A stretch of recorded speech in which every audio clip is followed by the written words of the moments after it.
à peu près tous bien installés. On a attendu un petit moment parce que, comme vous l'avez remarqué, on a changé de lieu pour anticiper l'affluence suite à la première réunion. Et je vois qu'encore une fois, cette salle est extrêmement bien garnie. Et donc je vous remercie à toutes et à tous de votre présence ce soir. De votre présence ce soir pour d'une part découvrir, pour ceux d'entre vous qui ne l'ont pas encore fait, cette belle équipe, et puis pour découvrir aussi les premières mesures que nous allons vous proposer pour cette campagne des élections municipales. Alors qu'est-ce qui nous amène ici? Quelle est la démarche qui nous a permis d'en arriver là avec cette belle équipe, comme je vous le disais? Donc vous le savez sans doute, je suis conseiller municipal, chef de file de l'opposition depuis 2014. Et n'étant pas d'accord avec tout ce qui se faisait, toutes les décisions qui étaient prises par le groupe majoritaire, nous avons décidé, en 2018, de passer à une autre phase qui consistait à aller écouter les Dacois pour savoir ce qu'ils souhaitaient faire pour changer ce qui était appliqué dans notre bonne ville de Dax. Donc en 2018, nous avons créé Agora, une association citoyenne qui avait 3 objectifs. Tout d'abord, un objectif programmatique. Le but était de travailler sur des idées qui pourraient ensuite déboucher sur un pré-programme. Il y avait ensuite un objectif transpartisan qui consistait à réfléchir sans appartenance politique. On demandait juste aux gens qui venaient réfléchir avec nous de se reconnaître dans les 4 piliers fondateurs de l'association, qui étaient 1, nous n'agirons plus sur le levier fiscal, l'augmentation des impôts, pour financer les projets de la ville. 2, nous remettrons l'attractivité, notamment économique, au-dessus de la pile des dossiers qu'il faudrait traiter pour relancer cette ville. 3, nous remettrons de la sécurité pour que les Dacois puissent profiter tranquillement et sereinement de leur ville. Et 4, nous mettrons le développement durable et l'écologie au cœur de toutes les décisions qui seront prises dans cette ville, afin que les générations futures puissent y vivre là aussi sereinement. Donc pour tout ça, nous avons tout d'abord lancé une consultation citoyenne très large par le biais d'une plateforme participative, par le biais de laquelle beaucoup d'entre vous nous ont donné leurs avis, leurs idées et leurs projets pour Dax. Nous avons fait des réunions publiques, au cours desquelles vous avez aussi pu participer et vous exprimer. Et nous avons débouché sur 4 ateliers de travail, auxquels là aussi vous avez été nombreux à participer, sur des thèmes beaucoup plus précis, afin d'affiner encore la matière brute qui avait été donnée lors des premières de la plateforme participative et des premières opérations que nous avions lancées. Donc, fort de tout cela, bien, nous avons continué à travailler à un programme et nous avons débouché sur un groupe un peu plus restreint, émanant de tous ces groupes de travail, qui nous a permis de rencontrer les Dacois et de constituer une liste. Alors au cours de ces rencontres, nous avons discuté avec beaucoup d'entre vous, et parmi eux il y avait Régis Malaric, qui est ici présent, qui connaît, j'ai remarqué, assez bien les lieux. J'ai même cru qu'il était presque comme chez lui ici. Régis qui connaît très bien le quartier, qui a accepté de participer à cette belle aventure, et s'il en est d'accord, mais je crois qu'il va être d'accord, il va nous dire quelques mots. Régis Malaric.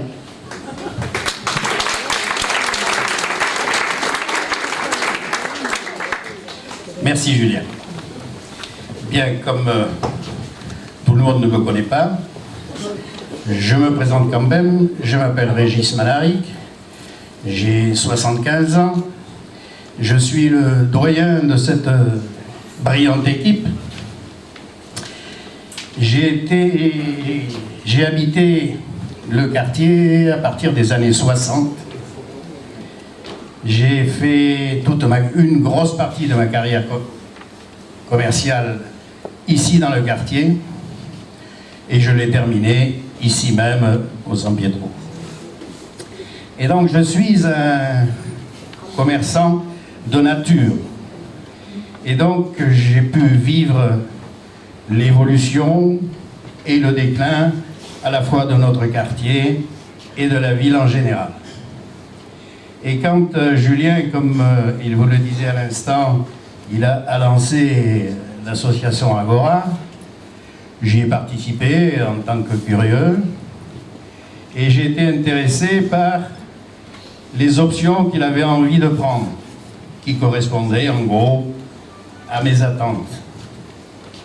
Et quand il a souhaité constituer une liste pour l'accompagner, cette liste étant à 75% de la société civile dont je fais partie, je ne suis pas un politique, je n'ai jamais appartenu à aucune municipalité, bien que ce ne soit pas une tare, messieurs les conseillers sortants. J'ai donc été sensibilisé par ce qu'il nous proposait. Et donc l'aspect de la part de la société civile m'a beaucoup intéressé. Et donc, au vu de tout ce qu'il proposait, j'ai pensé que le moment de l'alternance était arrivé. Après 12 années que nous sommes en train de finir de vivre, j'espère que les 6 prochaines seront pour vous, pour nous, si vous votez Julien Dubois, bien meilleures que les 6 dernières. Merci.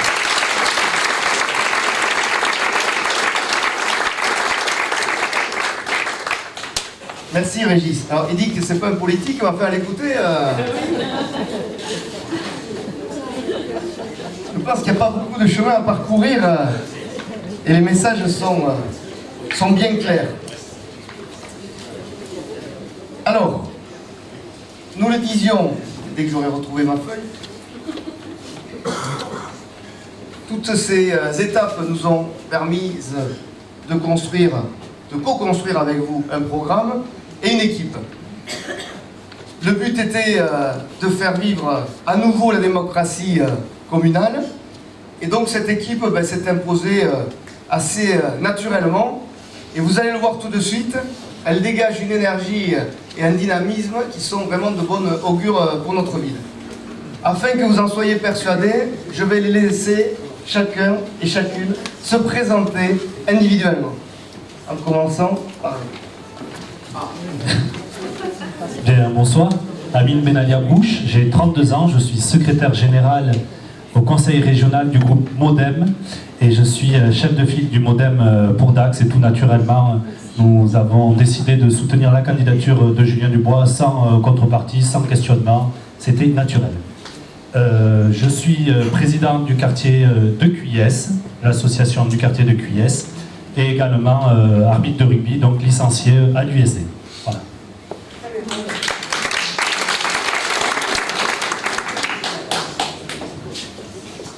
Bonsoir à tous, Alexis Arras, conseiller municipal sortant, 31 ans, cadre territorial et doctorant en histoire contemporaine. Donc j'ai été élu avec la majorité en 2014, j'ai constaté le désastre et l'échec. J'ai travaillé avec Julien Dubois, j'ai constaté que c'était quelqu'un d'ouvert, qui portait un projet ambitieux. Et tout ce que je peux vous dire, c'est que c'est un beau groupe, une belle équipe, et votez pour Julien Dubois. Bonsoir, donc je suis Vincent Morin, j'ai 47 ans. Je suis cadre dans la fonction publique territoriale. Je suis également licencié, on va dire, dans un club omnisport de Dax, qui est la gendarme de Dax, où j'occupe les fonction de secrétaire général adjoint, et je suis également président de la section gymnastique. J'ai également des responsabilités au niveau de la région Nouvelle-Aquitaine, où j'ai la formation de tous les juges, puisque je suis moi-même juge national. Voilà, merci. Bonsoir.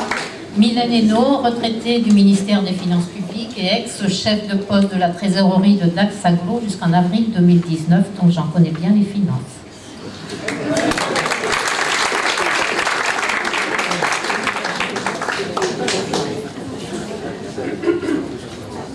Bonsoir, je m'appelle Marie-Rose Poulet, donc je suis retraitée, une retraitée qui travaille tout de même un petit peu. J'étais dans la fonction publique, je travaillais en EHPAD et j'étais agent hospitalier. Mais j'ai fait un peu comme Régis. Julien, je le connaissais d'avant, de très jeune. Et en fait, j'ai fait la curieuse. Et ben voilà, je me suis ralliée.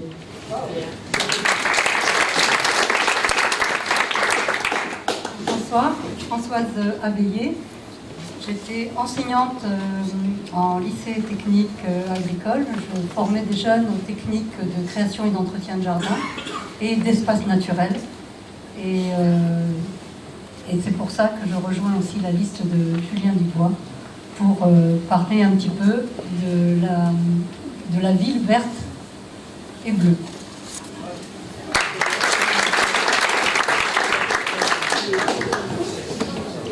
Bonsoir, je m'appelle Aline Duzet, je suis retraitée.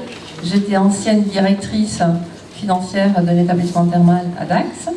Je suis présidente d'une association d'amicales de quartier et je suis venue avec Julien parce que c'était d'une liste transpartisane et qui voulait redynamiser Dax parce que je pense que Dax est en perte de vitesse.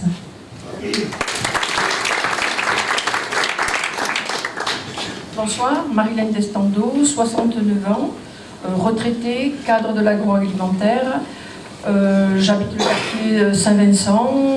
Je suis assesseur au juge des enfants. Je suis assesseur aux aides aux victimes. Je suis à SOS Solidarité pour les migrants et je m'occupe bénévole de la justice restaurative.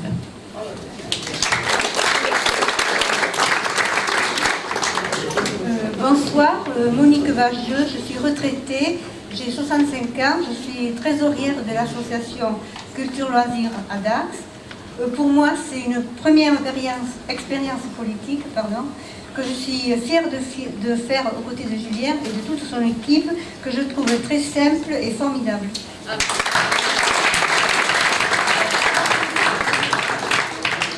Bonsoir, je m'appelle Eric Papin, j'ai 61 ans, retraité. J'ai fait pas mal de choses dans ma vie, j'étais marin, j'ai travaillé au Club Med, enfin plein de trucs. Ça fait 2 ans que j'habite à Dax, donc j'ai voulu m'impliquer d'abord au niveau des associations. Donc je me suis inscrit à l'association à Saubagnac, j'ai ma patronne derrière, donc il faut que je fasse gaffe. Et puis après, bon, j'avais envie quand même, en ayant été travailler dans l'administration territoriale, j'avais envie de participer de l'autre côté. Et le projet à Julien me plaisait bien, donc je l'ai rejoint. Bonsoir, Pascal Nagès, 61 ans, conseiller municipal sortant, chef d'entreprise. J'en ai 3, dont une à Dax, en centre-ville. Je n'avais pas la marque parce qu'on va dire que je vais faire de la publicité, enfin vous la connaissez. Entreprise créée par mon arrière-grand-mère, donc je suis quand même bien ancré à Dax, en 1890, pour la petite histoire. Là. Membre de plusieurs associations à Dax, ancien président de la Régie des Fêtes, à l'époque où les arènes de Dax faisaient 5 pleins pendant les fêtes de Dax et quasiment 2 pour Toros et Salsa. Voilà, diverses occupations variées, puis on a fait connaissance avec Julien pendant ces 6 ans. Nous avons été dans les tranchées, nous étions surtout d'accord ou d'accord sur tout, c'est pour ça que je l'ai suivi.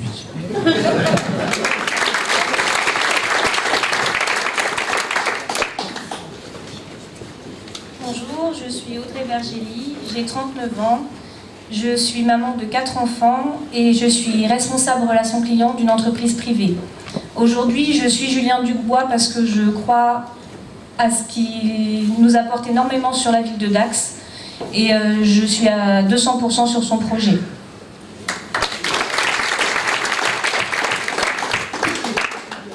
Bonsoir, je suis Martine Héridia. J'ai été agent immobilier 40 ans dans cette ville. J'en profite pour saluer mes anciennes collègues présentes dans cette salle. Merci Josette, merci. Et d'ailleurs, c'est moi qui avais loué ce local à Régis à l'époque. Vrai ?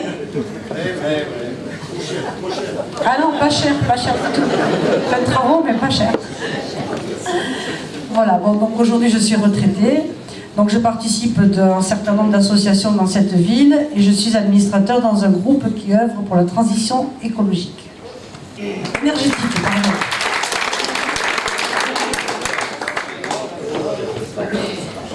Bonsoir à tous. Donc, je suis Sarah Péchaudral-Dourte, j'ai 45 ans, j'habite le quartier de Berre et j'exerce le métier de masseur-kinésithérapeute en libéral. Donc, je suis conseillère municipale et communautaire sortante. Donc, j'ai eu la chance de travailler avec Julien pendant 6 ans, comme Pascal, dans les tranchées. Et donc, bien évidemment, je suis à 200% avec lui dans cette nouvelle aventure.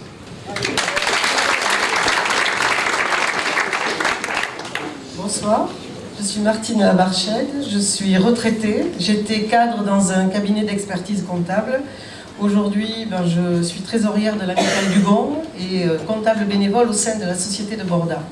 Et je vous invite tous à voter pour Julien Dubois si vous voulez que Dax retrouve ses couleurs d'antan.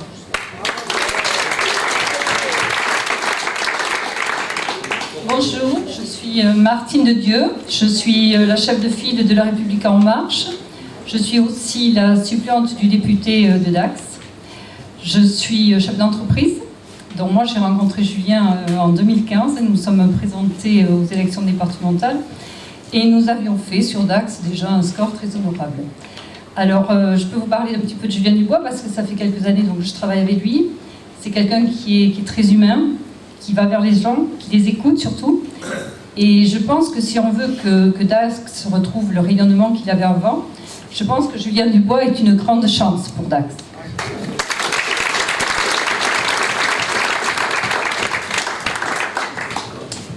Bonsoir, mesdames et messieurs. Je suis Gisèle Camiade. J'étais agent général d'assurance retraité. N'en déplaise à Régis, j'ai été élue de 1995 à 2014 à la mairie de Dax. J'ai suivi le programme de Julien parce que vraiment j'y adhère à 100% moi aussi. Merci Julien. Bonsoir, je suis Jean-Paul Bourdieu, j'ai 62 ans, je suis aide-soignant au centre hospitalier de Dax.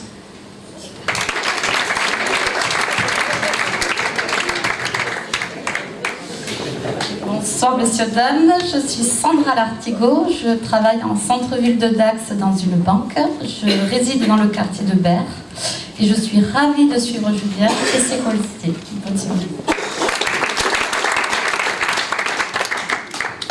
Bonsoir à tous, je suis Julien Relot, j'ai 40 ans, j'habite le Saint-Pierre, pas très loin d'ici, je suis marié, j'ai 3 enfants, je suis commerçant et j'ai rejoint Julien il y a à peu près une année dans le cadre d'Agora. J'ai assisté à toutes les réunions et je fais partie naturellement de cette belle équipe et je pense que nous allons gagner. Bonne soirée.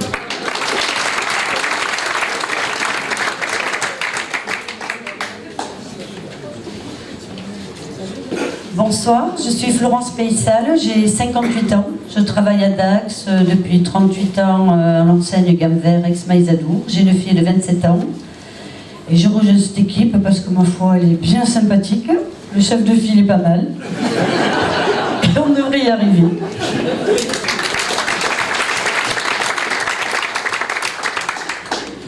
Bonsoir, je m'appelle Fanny Mesplé, j'ai 27 ans, je suis agent immobilier et je suis un pur produit de Dax étant donné que j'y suis née et que j'y suis encore. Voilà, et je suis très fière de faire partie de cette aventure.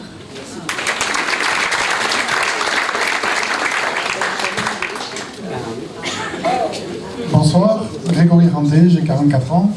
Je suis un enfant du quartier Saint-Pierre. Beaucoup m'ont vu ici tout petit, parce que oui, j'étais petit. Et je suis conseiller municipal sortant, très fier de participer à cette campagne avec Julien, que je considère comme un frère, et on mène plein de combats ensemble, et celui-ci sera le plus beau. Merci à vous, merci pour le soutien.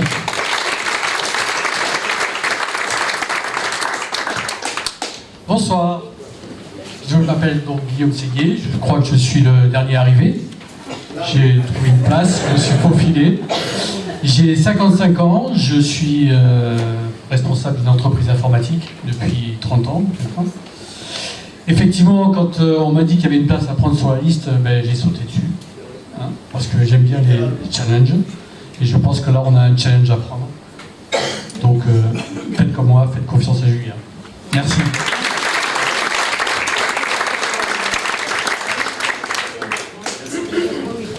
Bien. Tout le monde est passé. Vous ressentez ce dynamisme-là? Il n'y a pas que moi. Hein. Alors, ils disent votez pour Julien, votez pour Julien. Enfin, votez pour nous tous, en fait. Hein. On est bien d'accord. Alors, je me dois d'excuser quelques membres de la liste qui n'ont pas pu être là ce soir pour diverses raisons, notamment professionnelles. Il y a Marie-Constance Berthelon qui a 43 ans, qui est préparatrice en pharmacie sur Dax, qui est membre des Républicains, elle aussi, et qui était conseillère municipale d'opposition avec nous. Karine Brousteau, qui a 44 ans, qui est professeure d'art plastique, qui est aussi... Oh non. Ah non, je crois qu'on disait non sur l'art plastique. Et qui est donc professeur d'art plastique, qui est officier de réserve pour la gendarmerie nationale, et qui est présidente d'une fédération sportive de Dax. Guillaume Lossu, qui a 42 ans, qui est chef d'entreprise et qui est sapeur-pompier volontaire, président de l'association de l'amicale départementale et régionale des sapeurs-pompiers. Benoît Lamiable, qui a 47 ans et qui est restaurateur à Dax. Yannick Lebré, qui a 49 ans, qui est médecin urgentiste et qui fait partie de pas mal d'associations sur Dax. Patrice Boucaud, qui a 65 ans et qui est retraité de l'industrie agroalimentaire, qui fait lui aussi partie d'associations. Michel Guillemin, 73 ans, retraité de chez IBM, il aime bien que je le cite, donc je le cite, et qui est lui responsable des Républicains sur toute la circonscription. Et Patrice Huberdeau, 59 ans, qui aime que je dise qu'il est hôtesse de l'air à la retraite, et qui a remonté une entreprise parce qu'il ne se satisfaisait pas de sa retraite bien méritée, et qui lui aussi est très connu à Dax pour ses engagements associatifs. Bref, vous le voyez, cette liste est diverse. Alors pour vous en donner les caractéristiques principales, elle a un chef de file qui a 43 ans. C'est moi, pour ceux qui n'avaient pas compris, j'ai 43 ans. Pour quelques jours dans le mois de mars. Une liste qui est paritaire entre hommes et femmes. Alors certains esprits critiques me diront que c'est la loi qui l'impose. Oui, c'est vrai, mais c'est avec beaucoup de facilité que nous avons constitué cette liste paritaire. Et pour aller au-delà d'ailleurs de ce qu'impose la loi, je vous l'annonce ce soir, première annonce, mon premier adjoint sera une première adjointe. C'est une liste, comme le disait Régis, qui est à forte majorité de représentants de la société civile, puisqu'ils sont 75%, et une proportion de 25% de colistiers qui sont membres de formations politiques, et nous l'annonçons très clairement, parce que nous n'avons pas de problème avec ça. C'est donc une liste ouverte sur la ville, puisque, comme je le disais, la société civile est illustrée par la présence de 2 présidents d'associations de quartier, de présidents de clubs sportifs importants de la ville, de l'ancien président de la régie des fêtes de Dax, de représentants d'associations caritatives et du président, comme je le disais en le présentant, de l'association départementale et régionale des pompiers. Comme je le disais aussi, des membres des partis politiques sont présents sur cette liste, puisque nous avons des représentants de La République En Marche, de l'UDI, du MoDem et des Républicains, et même certains, comme vous l'avez compris, issus de la gauche modérée.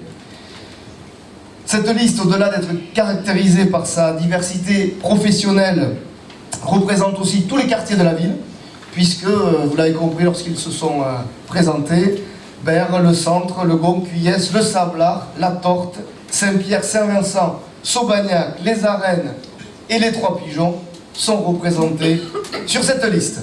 Alors une fois que, comme vous l'avez vu, on est content du groupe qui a été formé, qu'on est fier du dynamisme de cette liste, vous allez nous dire, oui, mais alors, pour quel projet? Eh bien, nous allons commencer à en parler ce soir, mais sachez bien que pour bâtir un bon projet, il faut partir de l'existant et il faut que nous soyons capables de faire le bon diagnostic. C'est ce que nous avons fait par le biais d'un bilan qui vous a été distribué en boîte aux lettres. Tous les foyers d'Aqua en ont été destinataires. Et sachez bien que dans notre esprit, ce bilan n'avait pas pour but d'être un réquisitoire. Nous sommes d'accord pour dire que quelques bonnes réalisations ont été faites au cours des mandats précédents. On pourrait citer les berges éphémères, les navettes 8 en 8 qui peuvent amener sur certains axes les gens en centre-ville, des travaux qui ont été réalisés dans certaines rues. Mais, parce qu'il y a un mais, tout n'a pas été positif. C'est bien pour ça qu'en tant que conseiller municipal d'opposition, nous avons mis le doigt et contesté la manière dont ont été gérés certains dossiers, pour beaucoup emblématiques. Et des indicateurs objectifs et fiables marquent que la vitalité de Dax est en recul.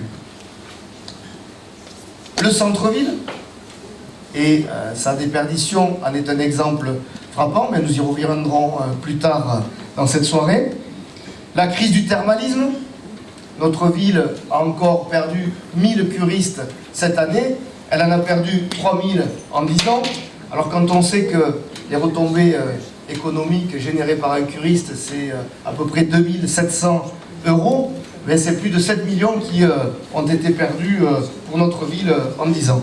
De grandes enseignes qui ont quitté notre ville, on peut citer Orange dernièrement, mais aussi Monsieur Bricolage, Lidl, Leader Price, des enseignes emblématiques du centre-ville aussi qui l'ont quitté. Dax est aussi une ville qui s'endette de plus en plus, alors que la moyenne nationale d'endettement par habitant est de 1036 €, celle de Dax est de 2231 € par habitant, c'est-à-dire plus du double. Ces chiffres sont donnés par le ministère des Finances, ils sont incontestables, et du coup, le remboursement de la dette dacquoise prendrait 12 ans et demi. C'est-à-dire que si on consacrait l'ensemble des richesses de la ville pour rembourser l'intégralité de la ville, il nous faudrait 12 ans et demi pour le faire, sachant que le seuil d'alerte est fixé à 12 ans par le ministère des Finances. C'est aussi une ville qui a pressurisé ses contribuables pendant 2 mandats, en disant la hausse de la taxe d'habitation a été de 32% et celle de la taxe foncière a été de 37%. Je ne vous apprends rien parce que vous l'avez tous constaté amèrement.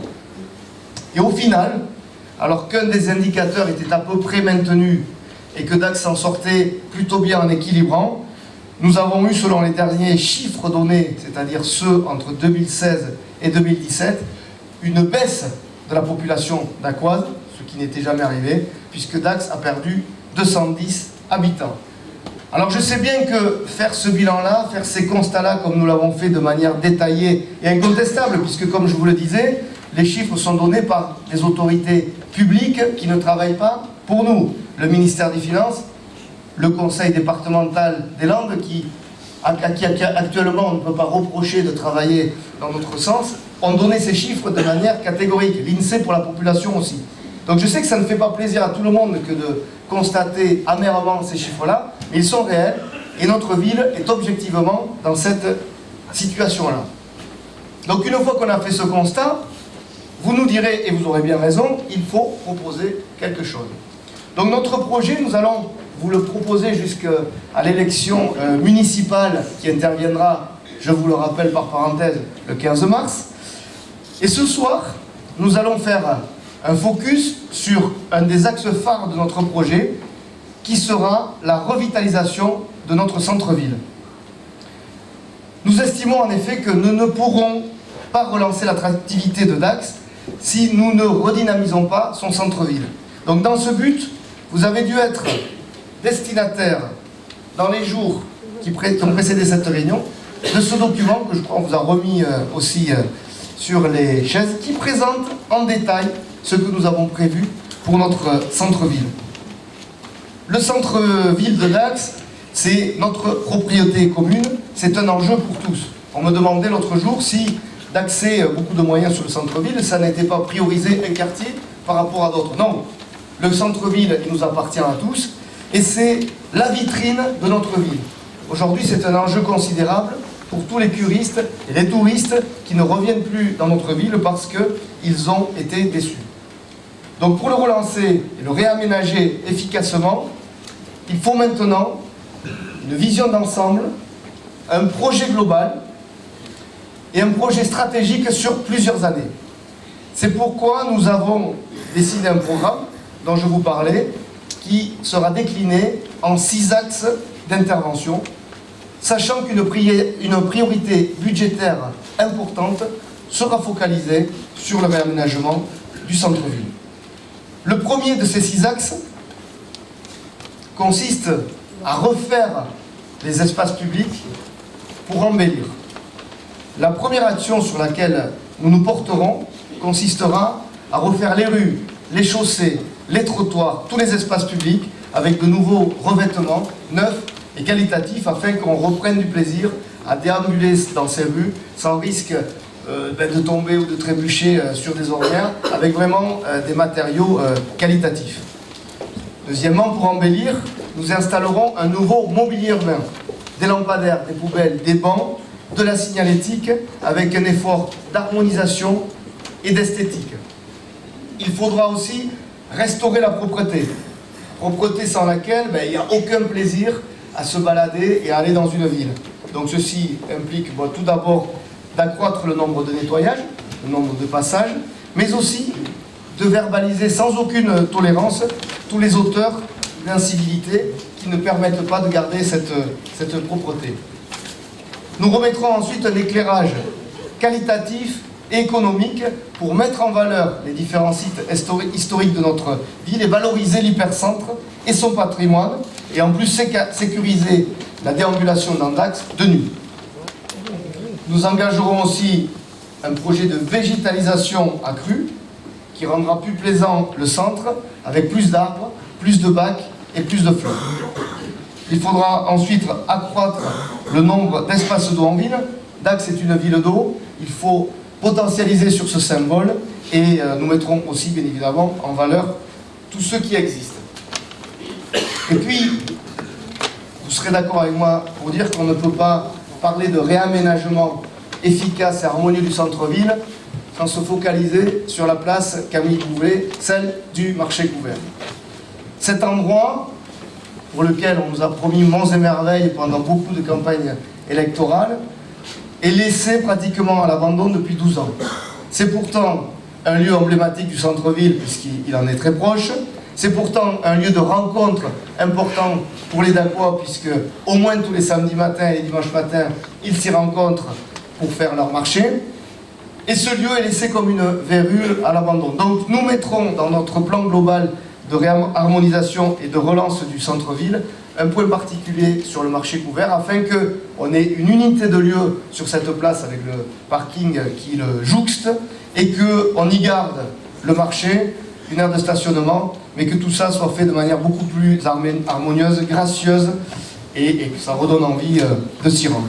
Donc voilà, premier point, premier impact fort que nous mettrons en place dès le lendemain de l'élection parce que ce sont des projets assez longs pour voir leur aboutissement, l'embellissement du centre-ville par le réaménagement total de ces espaces publics. Deuxième point des 6 axes, soutenir le commerce pour dynamiser.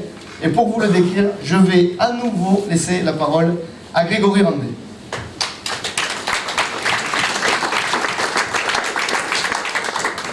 Bonsoir à tous, rebonsoir. Alors je vais vous parler du commerce pour 3 raisons. La première, c'est que j'aime ça, c'est quand même une bonne raison. La deuxième raison, ça fait presque plus de 2 ans que je parcours plusieurs villes de France. Je suis allé notamment à Arras, Vannes, Albi, Tarbes, Brive, Montreuil, j'en passe, pour voir ce qui se faisait ailleurs. Parce que ce qui est bien, c'est voir ce qui marche ailleurs et ce qui ne marche pas. À partir de là, on peut bâtir un projet vraiment solide pour le centre-ville de Dax. Et la troisième raison est que ma compagne et moi-même, comme vous avez pu le voir peut-être dans la presse ou autre, nous portons le projet d'installation de la FNAC à Dax. Alors moi, je suis un peu peiné de voir que cette installation est mise à toutes les sauces pendant la campagne. Ça fait 2 ans que nous portons ce projet pour le centre-ville de Dax, et je voulais rappeler que c'est un projet qui est fait en franchise. Alors qui dit franchise, ça veut dire que c'est nous qui amenons nos fonds privés pour monter ce projet. Alors j'aimerais sincèrement, ce soir, je le redis, qu'on nous laisse travailler sereinement pour le bien de notre ville, sans clivage et sans polémique. On veut le bien pour notre ville, donc on mettra toute notre énergie pour bâtir ce projet. Vous pouvez compter sur nous.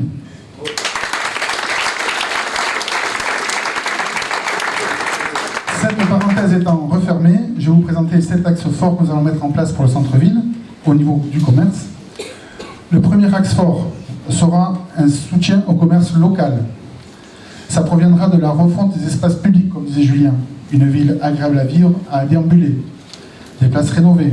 Et à partir de tout cela, le commerce redeviendra attractif. Le deuxième axe fort, ça proviendra de l'amélioration de l'accès au centre-ville.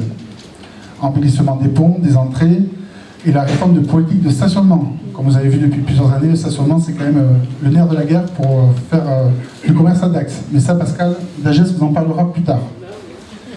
Troisième axe fort, ce qui sera une nouveauté à Dax. On va créer un office du commerce et de l'artisanat. Je dis bien commerce et artisanat. Les métiers de bouche, les petits artisans qui travaillent en ville. Ils sont souvent oubliés. Cette structure de concertation se réunira tous les 15 jours avec des professionnels, des élus et des usagers. C'est important de mettre le consommateur au cœur aussi de cet office. Pour évoquer de manière réactive l'ensemble des problématiques liées au commerce. Savoir s'il y a un bâtiment qui se libère, qu'est-ce qu'on pourra en faire, est-ce qu'il y a des pistes, des nouveautés ou autre. Il faut aider les commerçants aussi, mettre des ateliers pour qu'ils puissent aménager des vitrines. Voilà, le tout s'accompagner tout le monde. Quatrième axe, développer des animations au moment phare de l'année. Moi, je ne veux plus revivre ce qu'on a vécu depuis quelques années. Des Noëls à Dax, il n'y a pas de village de Noël, pas d'illumination, pas de musique, rien du tout. Ça, stop, c'est fini. Je vous promets que le prochain Noël à Dax sera merveilleux et magique.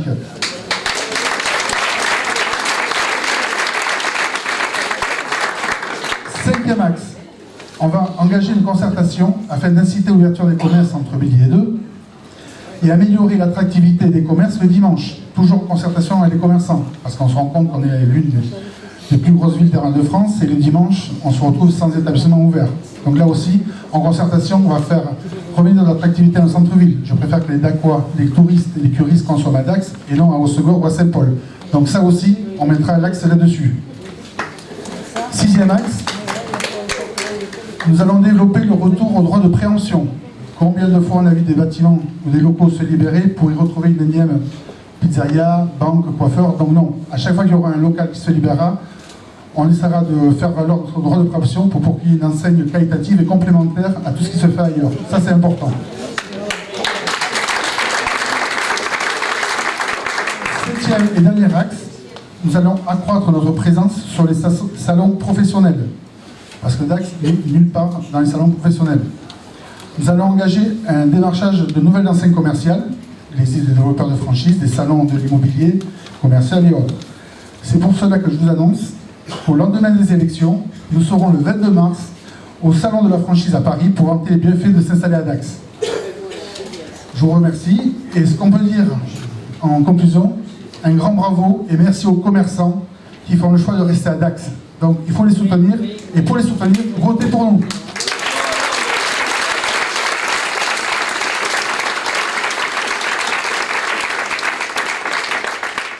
Vous avez vu, tout est prêt. Hein?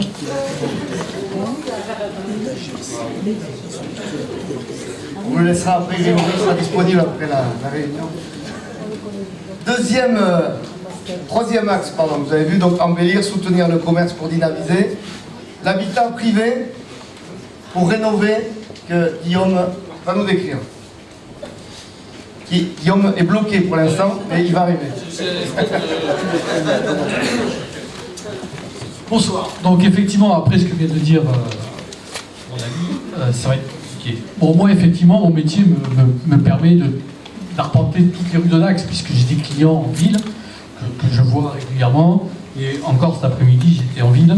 Et je m'aperçois qu'effectivement, les bâtiments sont quand même assez vétustes.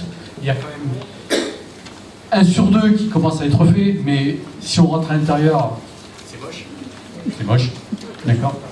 Il faut absolument mener une action volontariste dès le début du mandat pour essayer d'inciter les propriétaires à ravaler, à remettre en état leur appartement, leur immeuble, d'accord. Si nous on leur prouve que nos rues sont propres, réaménagées, il n'y a aucune raison que les propriétaires derrière nous ne fassent pas aussi le job.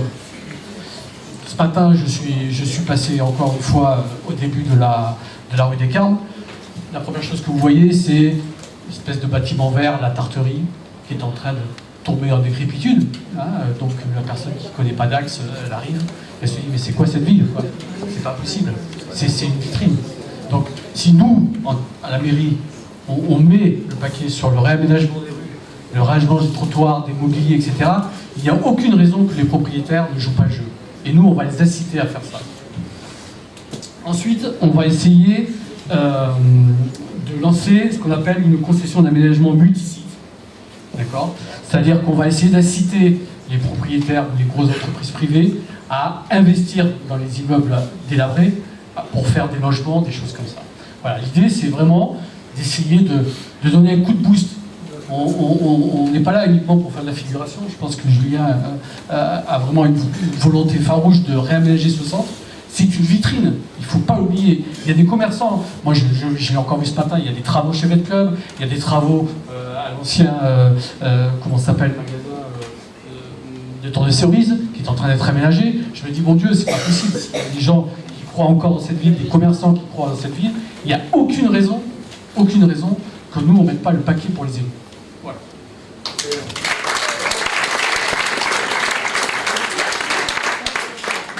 Donc voilà, embellir, réaménager le centre-ville, soutenir le commerce pour dynamiser, rénover l'habitat pour faire revenir des familles pour qu'elles vivent dans le centre-ville.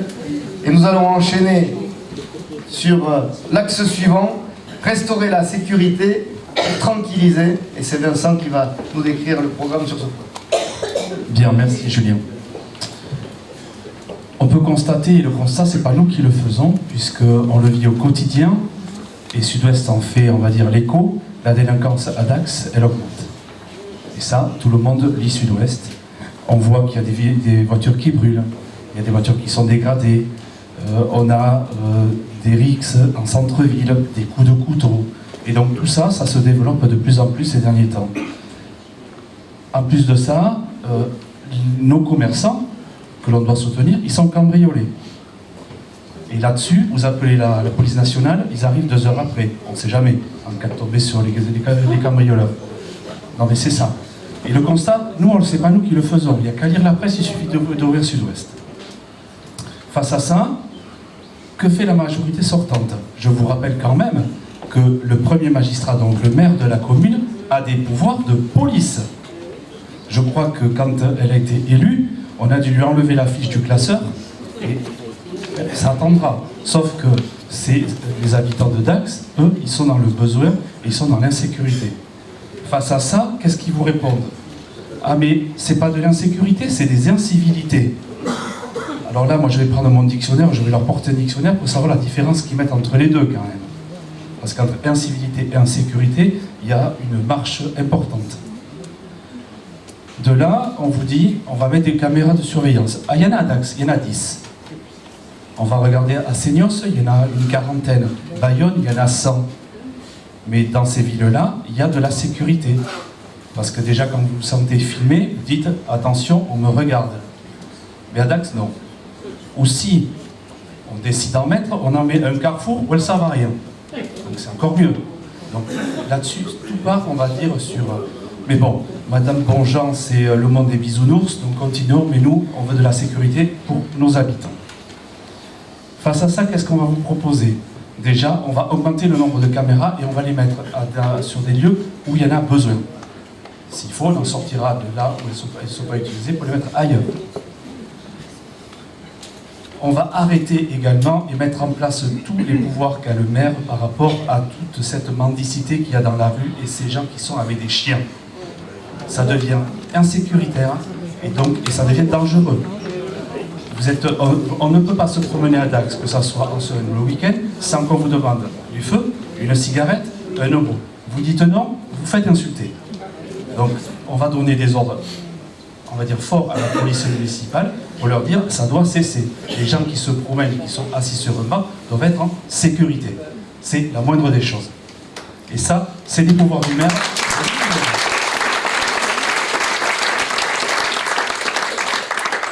On va également, là aussi, lutter contre les nuisances sonores. Parce que bon, la rue, qu'on fasse du bruit pendant les fêtes, ok, mais le reste du temps, on essaye, on va dire, de garder, on va dire, un minimum de sérieux, et que toutes ces voitures qui pétaradent, qui font plus de bruit qu'elles n'avancent, tout ça, il faudrait y mettre fin. Et pour garantir la sécurité le soir, eh bien, on va laisser l'éclairage dans le centre-ville, même pas toute la nuit, parce qu'on ne va pas rentrer à 3 h du matin, mais au moins jusqu'à minuit pour les gens qui rentrent chez eux à pied, qui se sentent en sécurité et qui voient au moins où c'est qu'ils vont mettre les pieds, déjà pour éviter de tomber, et pour éviter de tomber contre une personne qui aurait, on va dire, des idées, on va dire, malsaines. Donc voilà, ça c'est les premières mesures. Je vous invite aux autres réunions pour continuer à écrire les mesures sur la sécurité. Merci. Merci Vincent. Alors, pour l'éclairage, je pense qu'on va aller plus loin. On va vous le dire ce soir. Parce que Vincent, il ne veut pas tout dévoiler du programme. On lui a dit n'en dis pas trop. Mais l'éclairage public, c'est la sécurité de tous. Il y a d'ailleurs des inégalités entre ceux qui vivent dans certaines rues qui restent éclairées toute la nuit et d'autres qui ne le restent pas. Donc l'éclairage public, on le laissera toute la nuit dans la mesure où en compensation, on mettra des lampes beaucoup moins énergivores pour compenser les dépenses d'énergie supplémentaires. Mais tout le monde a le droit à de l'éclairage la nuit et nous y remédierons.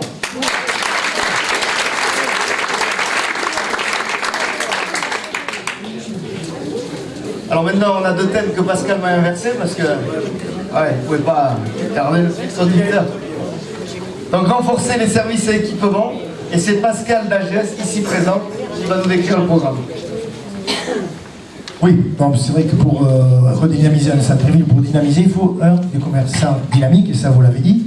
Une association de commerçants dynamiques, on l'a, l'Axatou. Je les remercie, j'en fais partie d'ailleurs, et c'est vrai que grâce à eux, on a quand même une base déjà d'animation. Mais il faut aussi rééquiper le centre-ville. Alors, Greg en a parlé tout à l'heure, évidemment, refaire les rues, les ceci, les cela, ajouter des bancs, refaire les aires de jeu également, qui sont très importantes, qui sont vieillissantes à la Potinière, de nouvelles en centre-ville vers les arènes. Donc ça, on sera très axé là-dessus pour que les parents, quand ils viennent faire leurs courses, aient des animations pour les enfants. Nous allons aussi aller vers la simplification administrative puisque nous voulons candidater pour accueillir une maison France et Services qui est un guichet unique pour tout ce qui est des démarches administratives, l'assurance maladie, la caisse d'allocation familiale, le pôle emploi, etc., etc. Et puis nous conserverons aussi ce qui fait certaines choses qui font que le centre-ville est dynamique, par exemple la bibliothèque. Parce que la bibliothèque, si nos adversaires passent, elle s'en va une fois de plus en dehors de la ville. On pourrait faire une médiathèque. Alors, je m'excuse, la médiathèque à l'heure actuelle, alors qu'on a tous des portables, même moi à 61 ans, je sais m'en servir, il n'y a pas de problème. Je pense qu'on a accès à tout. Je suis à peu près m'en servir, monsieur. Je ne suis pas un fan de Facebook, des réseaux sociaux, mais je sais à peu près m'en servir. Donc on a tous moyen d'accéder à toutes les informations. On n'a absolument pas besoin de craquer 9 millions d'euros, 9 millions, pour faire une médiathèque, alors que Saint-Paul, en même temps, on est en aglo, on parle de rassembler les services. Saint-Paul, qui est dans la même aglo, va faire une médiathèque. Alors pitié, ne gaspillons pas l'argent public.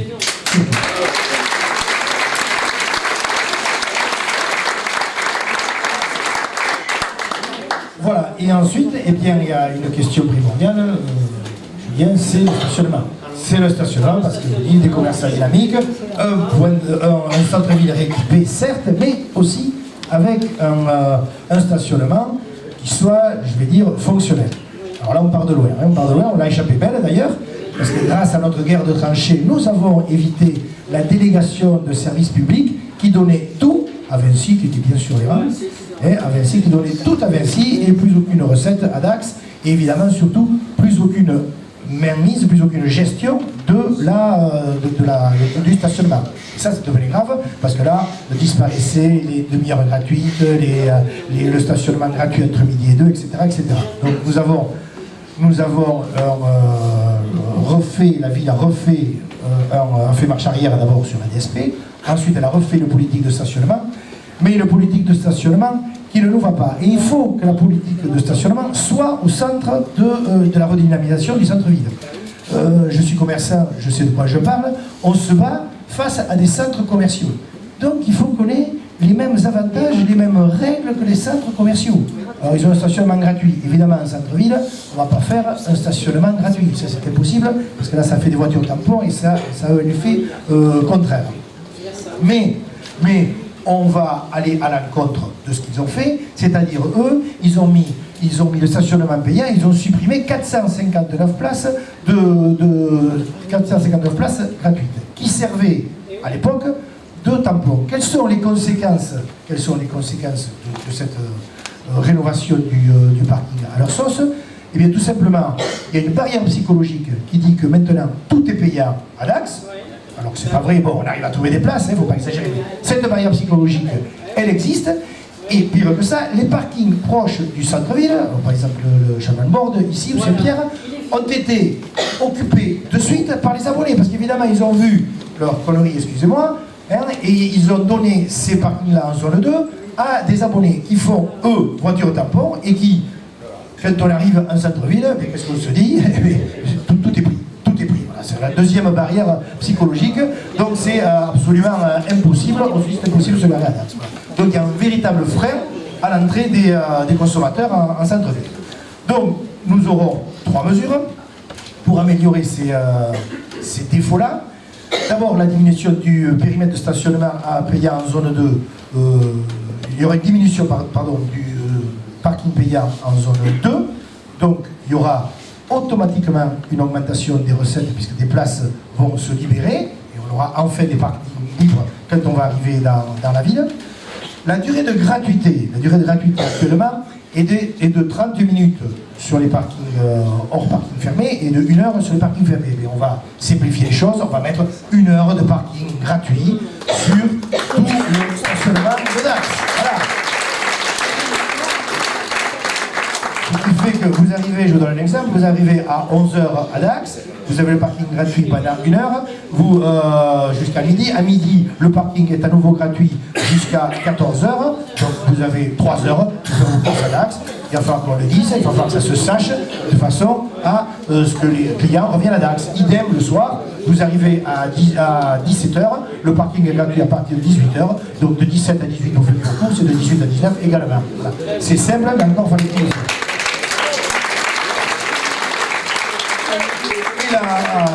Et la gratuité totale sera instituée le dimanche. Je ne vois pas pourquoi c'est payant. Je ne vois pas pourquoi, parce que bon, vraiment, il n'y a pas de problème de stationnement le dimanche, donc la gratuité totale sera faite aussi là pour simplifier sur tous les parkings de la ville, y compris les parkings fermés. Voilà.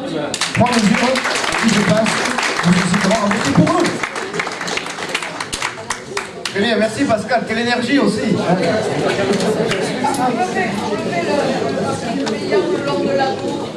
Alors nous passerons aux questions à l'issue. Ça il sera prêt à répondre, comme il connaîtra la question avant. Puisque Pascal a parlé de la médiathèque, je voudrais juste faire une mise au point parce qu'il m'a semblé lire sur un article sur internet qui a été écrit par un des médias que nous étions pour la médiathèque et que maintenant nous dirions que nous ne le sommes plus. Alors je veux juste remettre les choses dans l'ordre. Ce projet de médiathèque, je crois que dans la mandature de 6 ans que nous avons vécu en tant qu'opposants, il a dû nous être proposé 4 fois. Alors une fois on devait rénover à l'endroit existant, ça allait être super, c'était ça qu'il fallait faire. Une autre fois on allait déménager mais on ne savait pas trop où, et puis après ça allait déménager au Royal pardon. Et très franchement, notre position d'opposant n'a jamais été systémique. C'est-à-dire que quand on nous proposait des projets, a priori nous décidions de les regarder avec bienveillance parce que nous pensions que les gens qui les proposaient avaient l'intérêt général de la ville en tête. Et dans ce sens, lorsqu'on nous a proposé le premier projet de médiathèque, qui devait être pratiquement financé à 100% par des subventions, qui devait presque ne rien coûter à la ville et devait être superbe, ben nous avons dit, après tout, une médiathèque, puisqu'elle peut servir à tout le monde et dans ces conditions-là, pourquoi pas? Je pense qu'il y a un téléphone qui sonne. Pourquoi pas? Sauf que, nous avons dit, mais quel financement, quel endroit, quel projet, et sans avoir beaucoup plus de précision. Donc nous avons dit pourquoi pas, et il y a 2 ou 3 ans, lorsque le projet est sorti pour la première fois, effectivement, nous avons voté pour le principe. C'est le futur responsable de la médiathèque qui m'appelle peut-être. Donc nous avons dit sur le principe pourquoi pas. Mais voyant les choses avancer, voyant que ce projet finalement était potentiellement subventionné, mais pas sûr, voyant que finalement on ne proposait pas d'esquisse, voyant que finalement il n'était pas ficelé, nous avons au fur et à mesure dit non, dans ces conditions, nous ne pouvons pas l'accepter. Et lors du dernier conseil municipal qui a eu lieu le 19 décembre, on nous a demandé de voter les premières dépenses, c'est-à-dire les études et la proposition d'investissement, nous avons clairement voté contre. Nous avons clairement voté contre. Voilà. Donc pour tous ceux qui s'interrogeaient sur divers revirements, comme j'ai pu les voir écrits, notre position est très claire. Elle était bienveillante au départ, parce qu'on disait après tout, voyons comment ce dossier va avancer, comment il va être ficelé et ce qu'il va donner. Mais voyant comment il avançait, voyant comment il n'était pas ficelé, nous avons clairement voté contre. Et nous maintenons cette position. Cette parenthèse étant terminée, je vais passer la parole à qui d'ailleurs, parce que du coup, j'ai mélangé mes feuilles. Voilà, nous allons passer sur un point qui est très important et du coup, je ne savais plus où il était. Ce sont, donc vous l'avez vu, tous les quartiers sont représentés et le quartier du centre-ville et des arènes l'est dignement aussi. Et donc certains colistiers qui vivent dans ce quartier ont souhaité exprimer des préoccupations liées à l'endroit où ils habitent. Et donc je vais passer la parole à Rose. C'est ça, elle est là, Rose. Elle fait son entrée sur scène dans la lumière. Vous pouvez l'applaudir. Bonsoir. Alors les gens qui me connaissent depuis très longtemps savent que je suis toujours à pied. Effectivement, j'adore marcher. Mais l'état des trottoirs, les rues, sont de plus en plus dégradés. Au centre, côté des arènes, moi j'habite le quartier Saint-Pierre, mais je crois que tous les quartiers sont à peu près. Depuis tant de temps, rien n'a été fait. Le constat c'est le même partout. Mais moi je voudrais féliciter une certaine population. Alors vous allez me dire, qu'est-ce qu'elle raconte? Cette population, c'est celle des gens à mobilité réduite, qui grâce à leur ténacité, continuent à sortir, à faire des courses, avec fauteuil roulant, déambulateurs, sur des trottoirs très souvent mal adaptés. Sur ce sujet, notre proposition est simple. Nous augmenterons le budget allié à la voirie. Merci beaucoup. Attendez, je vais faire un peu de tri. Et une deuxième membre de la liste qui habite dans le quartier va nous exprimer ses souhaits, c'est Fanny. Que vous pouvez applaudir aussi. Elle est enchantée de s'exprimer ce soir. Je lui laisse le micro. Bonsoir. Moi, je vais vous parler de quelque chose d'assez simple, c'est les pistes cyclables. Personnellement, je fais du vélo. J'aime ça. Et il est hyper difficile d'accéder au centre-ville et de se balader en centre-ville en vélo parce qu'il n'y en a pas. Donc soit on gêne les voitures, soit on gêne les piétons. À un moment donné, ça ne peut pas coller. Voilà, donc il faut, je pense, quand on sera élu, bien évidemment, on mettra en place des pistes cyclables pour pouvoir se balader en toute sécurité, des parkings aussi pour pouvoir mettre les vélos sans risque de se les faire voler ou de se les faire abîmer. Voilà, tout simplement. Donc je pense que c'est une très bonne idée. Merci Fanny. Et maintenant c'est Aline. Aline Duzer qui va nous exprimer ses préoccupations et ses solutions. Solutions, pas encore. Moi j'habitais le quartier des Arènes. Pendant quelques temps j'ai été aussi présidente du quartier des Arènes. Aujourd'hui il n'y a plus d'associations de quartier. Alors c'est vrai, les associations, je vous parle des associations peut-être bien moins importantes que tous les sujets qui ont été annotés avant. Mais enfin une association c'est quand même important dans une ville. Une association de quartier en principe doit avoir une fonction ludique et culturelle d'organisation de fêtes et de jeux de quartier. L'association a comme préoccupation essentielle aussi de réunir les gens du quartier. Mais on a une problématique à Dax, pour toutes les associations d'ailleurs. On nous demande de proposer des activités à nos concitoyens, de proposer des animations, de créer un lien social, mais en contrepartie, on nous empêche de disposer librement ou à plein temps de locaux permanents. C'est-à-dire qu'on ne peut pas utiliser les maisons de quartier comme on le souhaiterait. Ces maisons de quartier aujourd'hui sont fermées. on ne peut plus y accéder si ce n'est aller demander les clés à la mairie. Et ça c'est vrai, c'est un fait. Les gens du quartier, les personnes âgées ou les enfants ne peuvent plus disposer ou aller jouer aux cartes dans les maisons de quartier. Notre proposition, c'est que notre liste a acté le principe de donner beaucoup plus d'autonomie aux associations dans la gestion des maisons de quartier.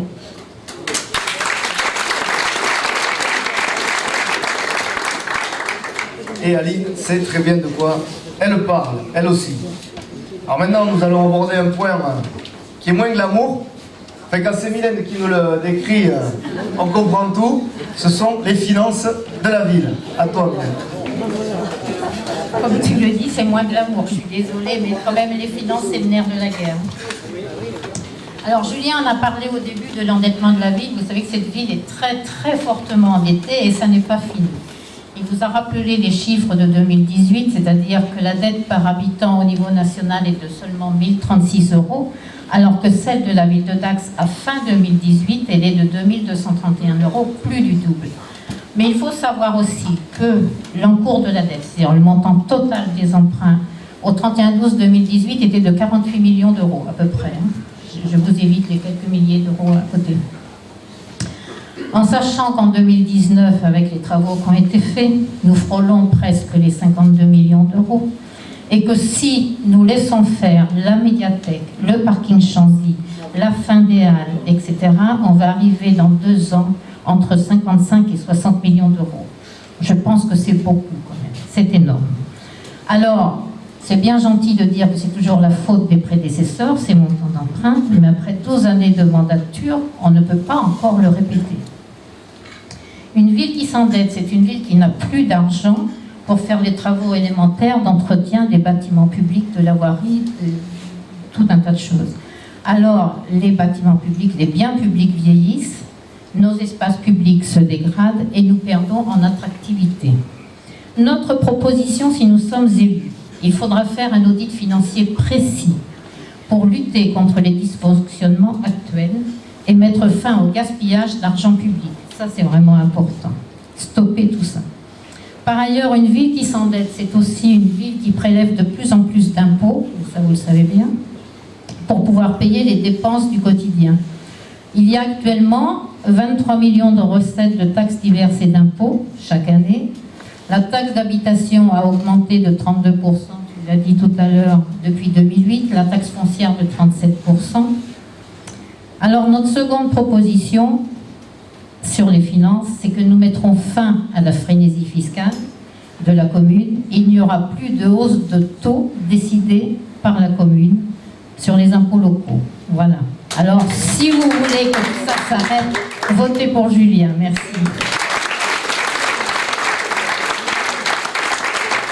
Merci. Donc vous l'avez vu, là aussi, les chiffres sont décortiqués et nous arriverons en connaissance de cause à peu près avec le but de tout savoir en faisant cet audit. Le dernier point, vous l'avez vu, ce soir on vous a présenté une grosse partie du programme, mais bien évidemment pas son intégralité. Il faudra venir aux autres réunions publiques, suivre les autres documents que nous allons vous distribuer afin d'en connaître son intégralité. Mais un dernier point sur lequel je voulais m'arrêter ce soir, c'est celui de la gouvernance. La gouvernance, c'est-à-dire la façon dont on gère une ville, une collectivité et des fonds publics. Et je voudrais vous dire très clairement ce soir que, de ce point de vue-là, nous nous engagerons sur 4 décisions fortes que nous appliquerons sans nous en détourner. Premier point, on n'en a pas beaucoup parlé ce soir, directement, mais vous avez vu que beaucoup de thèmes que nous avons abordés sont en fait liés aux compétences de la communauté d'agglomération du Grand Dax. Nous avons pour volonté aussi de présider aux destinées de cette collectivité, et nous avons surtout pour volonté de la gouverner en harmonie avec toutes les communes qui la composent. Vous avez sans doute remarqué que sur 2 dossiers emblématiques qui ont été à gérer lors de la fin du mandat, à savoir le transfert de la compétence eau et la construction du centre aquatique sur Dax, beaucoup de communes rurales se sont sentis lésés parce qu'on ne leur avait pas donné tous les tenants et les aboutissants de ce dossier et ont constaté trop de choses par surprise à la fin. Nous aurons pour volonté de mettre en place une gouvernance harmonieuse afin que tout le monde sente qu'il a du positif à prendre dans la communauté d'agglomération. Et nous gérerons cette communauté d'agglomération à l'harmonie aussi avec la ville voisine de Saint-Paul, pour laquelle nous avons des projets communs avec une liste qui se présente sur cette ville. Donc retrouver de l'harmonie et de l'apaisement pour cette strate de l'agglomération qui a vu beaucoup de compétences lui être transférées. Deuxième engagement, qui pourrait sembler être évident, mais vous allez voir que ce n'est pas plus mal si on le rappelle. Je m'engage fermement, si je suis élu maire, à engager et à suivre et à exercer mon mandat pendant les 6 années de cette mandature. C'est clair, net et précis.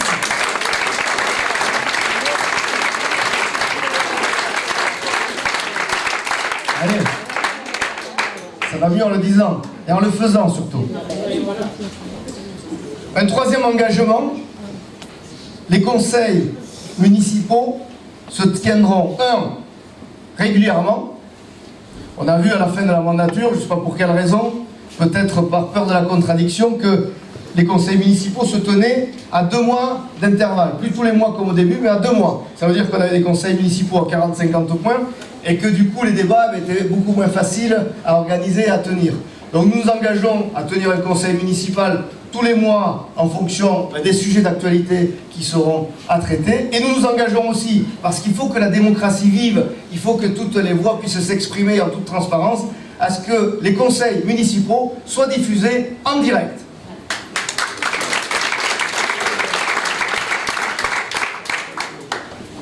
Et puis, un 4e engagement sur la gouvernance, qui va mieux aussi en le disant.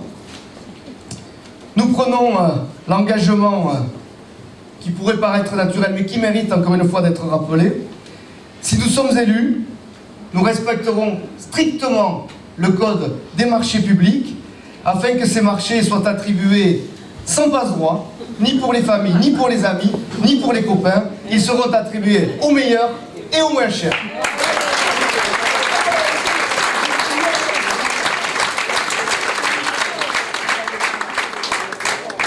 Alors vous le voyez, nous sommes prêts. Vous avez constaté ce soir des propositions concrètes, étayées, qui seront financées. Nous vous le montrerons aussi dans nos documents.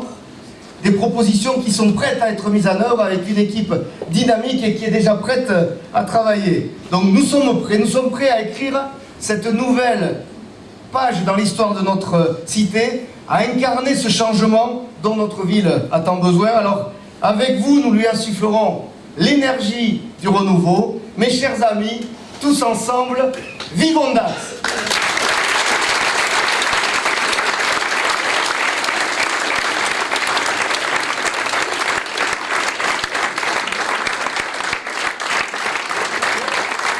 Alors, pour ça, je sais pouvoir compter sur vous. Et je suis sûr d'ailleurs que certains d'entre vous ont des questions à poser et nous leur répondrons avec grand plaisir. Allez, on commence au fond. Tu vas, Amine? C'est Amine qui adore passer le micro. Il s'est découvert une passion. J'avais organisé des lotos il y a un moment. J'ai pas besoin de micro. Suivez-moi. Comme vous voulez. Je fais partie de la fonction publique d'État. Oui. Je suis tenue au devoir de réserve. J'ai reçu une note de Bercy sur ma boîte mail. Et je trouve que dans votre liste, il y a peut-être un problème de déontologie. Qu'est-ce que ça veut dire? Ça veut dire qu'on ne peut pas... Comment le dire? Ah oui, mais on a dit trop ou pas assez. On a dit trop ou pas assez, il faut aller au bout. Je m'explique. Oui, on se comprend, madame. On a travaillé. Je n'ai pas besoin de micro, je vais vous répondre, madame. Je suis à la retraite depuis avril 2019. Je sais. J'avais 6 mois pour ne pas me présenter. Oui. Les 6 mois sont passés, je peux donc me présenter. Oui, tout à fait. Mais de façon déontologique, je ne donne aucun chiffre, aucune connaissance de ce que j'ai vécu pendant mes années de travail. Oui, mais quelque part... Non, madame, tout ce que nous citons comme chiffres sont consultables sur Internet. Oui, je sais, Donc, il n'y a aucun problème de déontologie. Ma direction, pardon, madame, je continue. Ma direction a d'ailleurs été avisée, puisque j'étais au vœu cette année du nouveau directeur des Landes. Il m'en a parlé. Et il m'a dit, je n'ai aucun souci vous concernant. Je sais que vous allez respecter les règles de la déontologie. Donc, madame, il n'y a aucun sujet pour moi. Quel est le problème?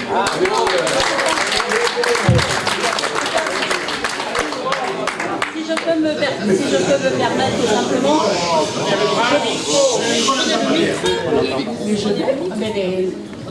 mais deux petites Allez-y, allez-y. Je me permets tout simplement, je pense que c'est dû au fait que, peut-être madame, quand vous avez présenté, quand vous avez parlé, c'est peut-être une petite maladresse de langage. Parce que moi-même aussi, j'ai cru comprendre que vous étiez bien placé pour avoir des chiffres. Voilà, c'est tout. Donc, alors, attendez, sur ça, je vais vous répondre très clairement. Non, mais moi, j'ai aucun grief. On va arrêter avec tout ça et je vais vous répondre très clairement. Hélène vous a répondu. Ah, mais si on ne peut pas discuter, attendez, on a compris. Donc, sur les chiffres. Je vous rejoins d'ailleurs. Alors, sur les chiffres. Sur les chiffres, vous l'avez peut-être noté, nous sommes conseillers d'opposition depuis le début du mandat. Donc tous les chiffres de la ville, les comptes administratifs, nous les avons. Tiens d'ailleurs, si vous voulez faire monter des problèmes de déontologie, sauf les derniers comptes administratifs que la municipalité en place n'a pas souhaité nous donner avant l'élection, ce qui montre peut-être un problème de transparence là qui est avéré. Concernant Mylène, qui a accompli sa carrière de manière, j'allais dire extraordinaire, mais on va dire qu'elle est partie sur tout un tas de collectivités de France, puisqu'elle a été amenée à bouger, et qui a fini sa carrière sur Dax, et qui a effectivement, au cours peut-être de sa carrière, constaté des choses sur Dax, qui, une fois qu'elle a pris sa retraite, l'ont motivée pour s'investir. Et madame, quand vous serez à la retraite, je ne sais pas si vous êtes... Moi j'espère que des gens qui ont des compétences comme vous voudront s'investir en politique pour relever des villes comme Dax, pour donner leur savoir-faire et pour donner de leur temps, comme le fait Mylène, pour faire bouger les choses. Moi je trouve ça tout à fait honorable et je l'en remercie encore.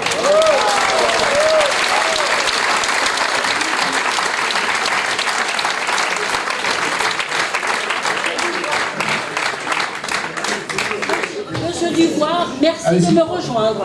Mais alors, donc, vous venez de me rejoindre. Mais je suis heureux de vous. Voilà, c'est dans la présentation où il y a eu un petit... Eh bien, c'est résolu, alors nous sommes d'accord. Une autre question. Oui.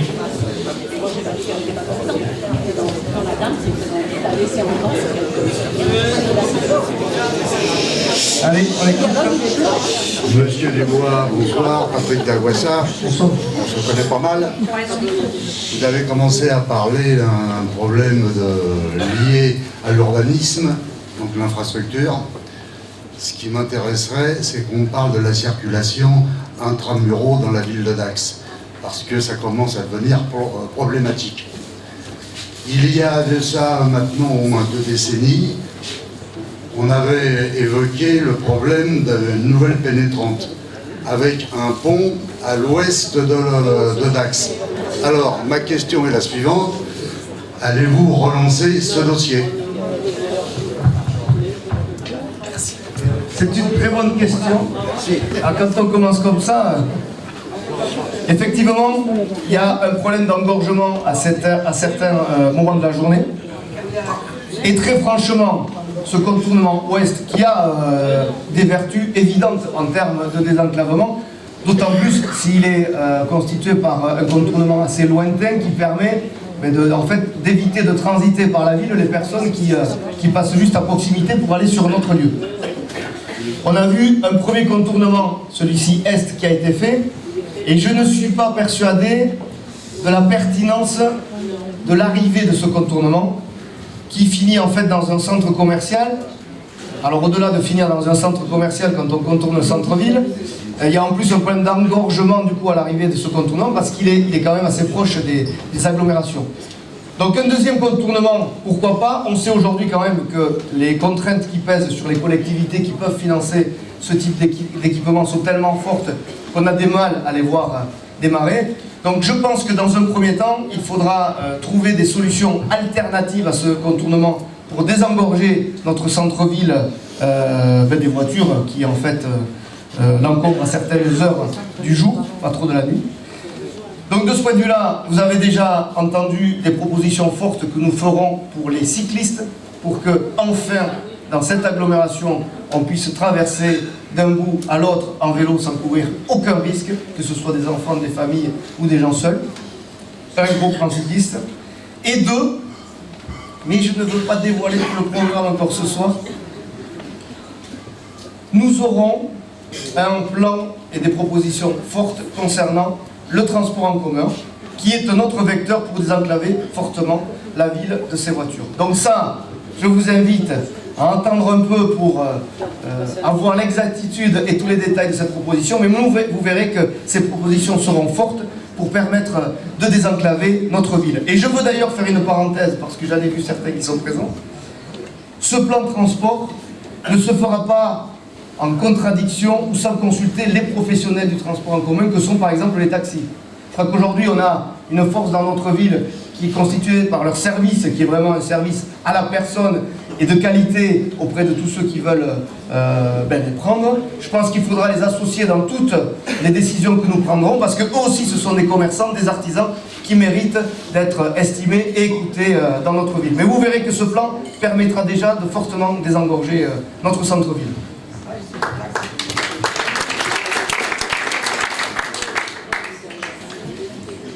Oui, là. Ça fait un peu qui ne carton plein. On va faire comme ça. Alors oui, vous faites tout, vous filmez et vous posez les... J'ai un peu l'habitude. C'est Média 40. Oui, donc effectivement, Olivier Martin, Média 40. Vous avez parlé de mettre le paquet dans la revitalisation du centre-ville, ou de le rendre magique, si j'ai bien compris. Est-ce que vous avez... Les Noëls magiques et compagnie. Est-ce que vous avez chiffré ce plan?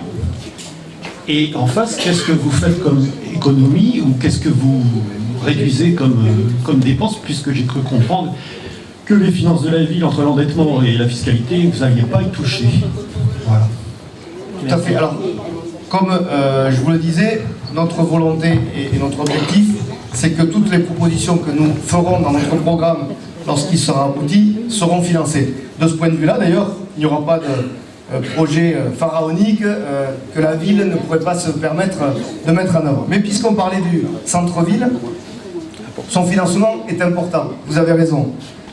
Alors, vous verrez, tout le détail de ce qu'on propose sera étayé. J'ai constaté d'ailleurs que dans toutes les campagnes précédentes, les projets étaient proposés et jamais financés. Et nous, depuis plusieurs jours, on nous pose la question à juste titre. Alors pour le centre-ville, nous sommes opposants, donc vous savez que nous n'avons pas tous les cabinets d'études qui peuvent travailler pour nous pour chiffrer à la virgule près le projet, mais nous avons estimé à une enveloppe d'entre 12 et 15 millions ce qu'il faudrait pour réembellir le centre-ville comme je l'ai décrit en amont. 12 et 15 millions à mettre en rapport entre 25 et 35 millions que peut lancer comme investissement la ville chaque année. Vous voyez, 12-15 millions. C'est-à-dire que c'est un effort et qu'il faut focaliser les budgets sur ça, mais 12-15 millions sur 10-20 ans, ça peut tout à fait être supporté à l'état actuel. En plus, sur le centre-ville, vous n'êtes pas sans savoir que l'État a lancé une opération qui s'appelle Cœur de Ville, et pour laquelle Dax, dans la situation dans laquelle nous sommes, a été sélectionné pour bénéficier des fonds. Aujourd'hui, alors que ce plan a été lancé depuis 2018, Dax n'a encore attiré aucune subvention parce qu'aucun projet significatif n'est sorti. Nous avons vraiment, pour volonté, alors en plus on a des gens qui ont des accès proches du gouvernement, nous avons vraiment volonté de mobiliser ces fonds-là afin de participer de manière significative au financement de ces 12 à 15 millions. Ensuite, vous l'avez noté, on parlait de garder la bibliothèque en centre-ville, avec une rénovation certes, mais surtout pour arrêter le budget à 9 millions d'euros qui a été lancé par la ville. Alors on me dit, mais c'est pas 9 millions d'euros que vous allez économiser parce qu'il y a des subventions. Enfin, aujourd'hui, les subventions, on les a pas. Donc aujourd'hui, c'est 9 millions d'euros qui doivent être engagés par la ville. Et même s'il y a des subventions, et même s'il n'y a que 5 ou 2 millions d'euros à économiser, on les économisera pour les réfléchir ailleurs. Pour la rénovation, pareil. Si on met de l'argent sur la table pour rénover les rues, on va demander aux propriétaires d'en mettre aussi parce que ce sont leurs biens qui seront revalorisés. De ce point de vue-là, ce sera gagnant-gagnant. Et on a aussi des dispositifs d'État comme la loi de Normandie qui vient d'être votée, pour laquelle Dax aussi est éligible, qui permettra d'accompagner les dispositifs de rénovation que nous mettrons en place. Mais pour tout vous dire, nous avons des enveloppes précises, nous avons des pistes précises pour financer tout ça. Mais ce que je disais à madame tout à l'heure est vrai, le fait que nous n'ayons pas, alors que nous les avons demandé à plusieurs reprises en conseil municipal, les derniers comptes administratifs de la ville, c'est-à-dire ce qui a été pris en recettes et en dépenses pour toute l'année 2019, est assez handicapant pour déterminer précisément les marges de manœuvre que nous avons. Donc, comme le disait Mylène, nous ferons, dès que nous arriverons, un audit précis de l'état financier de la ville, et très franchement, tous les projets que nous proposerons dans notre programme seront, pragmatiques, on ira à l'essentiel de ce qu'il faut faire pour cette ville, et deux, financer avec les moyens dont dispose la ville et qu'apporteront les divers partenaires publics que nous trouverons. À terme, effectivement, c'est le but de continuer à investir tout en faisant baisser cette dette. Alors on sait que sur les premiers investissements, la maintenir, ce sera déjà une gageure, et ça nous le ferons. Et en plus, au fur et à mesure, il faudra décompresser cette dette qui pèse aujourd'hui, parce qu'en fait, le problème de la dette, c'est son remboursement. Aujourd'hui, les taux d'intérêt sont assez bas, donc on peut encore assumer un paquet de choses. Mais quand je vous disais, il faut 12 ans et demi, il faut consacrer les richesses de la ville pendant 12 ans et demi pour rembourser cette dette, ça veut dire que ce sont des fonds qui ne sont plus potentiellement consacrés aux missions régaliennes de la ville. Les missions régaliennes, c'est entretenir les trottoirs, la voirie pour l'agglo, les crèches, les EHPAD et tous les services que gère la ville. Donc, il y a un moment, il faudra aussi décompresser cette dette tout en continuant à investir, parce que arrêter l'investissement, c'est ce qui fait arrêter la vitalité économique d'une ville aussi en partie. Donc nous attacherons à ça. Et bien évidemment, je ne voulais pas préciser d'emblée, mais ça va sans dire, nous mettrons en place un contrôle de gestion précis des frais de fonctionnement de la ville, qui n'existe pas aujourd'hui. C'est-à-dire qu'aujourd'hui, dans la ville, il n'y a pas de comptabilité analytique comme je peux avoir dans mon entreprise et comme on peut avoir dans beaucoup de structures, qui permet au mois le mois de savoir où on en est par rapport à un budget donné. Donc nous mettrons en place un outil très précis qui existe et qui permet aussi de juguler les dépenses qui ne sont pas nécessaires et qui ne vont pas dans le but précis de l'intérêt général au cœur de ce dernier. J'espère ne pas avoir endormi tout le monde. Ouais. Amine, s'il te plaît, là.